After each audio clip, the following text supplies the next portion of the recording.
mbajnë dollarin si monedha kryesore rezerva e tregtisë botërore, po ndërkohë të interesohen të kontribuojnë të gjithë së bashku që dollari mos ketë këtë vlerë të lartë që ka tash, që konsiderohet si kontribuesi kryesor në deindustrializimin e Amerikës. Pra, fortësia e dollarit ka bërë që krahu i punës në Amerikë të jetë i shtrenjtë dhe përpasoj shumë vende pune të ikin në Kinë apo në vende tjera.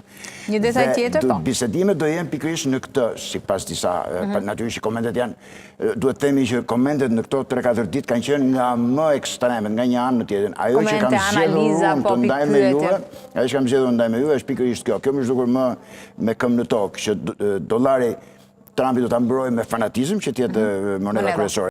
Por ndërkohë, kursi i tij të mos forcohet për shkak se kërkesa është shumë e madhe. Pra duke qenë monedë kryesore botërore, kërkesa për dollar është shumë e madhe dhe ndihmon që fuqizohet dollari. Atëherë këto vende të tjera duhet bëjnë disa në mos Amerika mund të fusi në fuqi për shembull një akt ligjor që e ka tentuar, apo më duket dhe ka përdorur Jimmy Carter, që është fuqi të jashtëzakonshme ekonomike. Ka një akt që thotë International Emergency Economic Power Act. Pra, që nëse ti Shqipëria do mbash një rezervë valutore në dollar, atëherë me që ti po ndikon në forcimin e dollarit në mënyrë artificiale për shtetën e bashkuara, atëherë do të vejë një taks që ti mund të mbash rezervën në dollar. Edhe një detaj të fundit ku presidenti francez Emmanuel Macron, meqense pak më parë po diskutonim se takon industrisë, pasi zhvilloi një takim me përfaqësues të industrisë franceze, kërkoi të pezullon investimet europiane në SBA për një kohë të pacaktuar, për një kohë derisa të ketë një lloj normalizimi të raporteve dhe për të parë se si do të shkojë gjëja më tej në avans.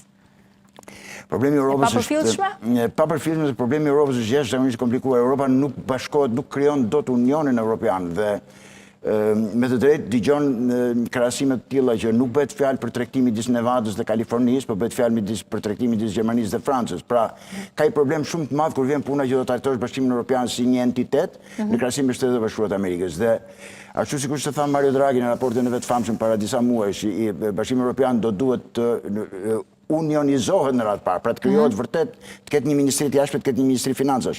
Dhe me sa duken bathët me zotin Macron, i cili po kërcen për pozitë superiore në Bashkimin Evropian, edhe nga ana tjetër Friedrich Merz ka dhe mendimet e veta, ku pa u bërë akoma kancelar, kërkon të tregoj vendin Zoid Orban dhe thotë që nuk mund të lejojmë në brenda Bashkimit Evropian të kemi njerëz etj. Pra, Bashkimi Evropian nuk po shkon paktën nga ana deklarative, nuk po shkon drejt asaj që duhet. Nga ana tjetër, po shikojmë një Bashkim Evropian që është tmerrsisht luftë-nxitës, belligerant, domethënë me 800 miliardë këtu, me 500 miliardë atje që do armatosen, për të mos thënë pastaj që dhe Haxha Labib bën atë videon për 72 orë se si do të rezistojmë luftës.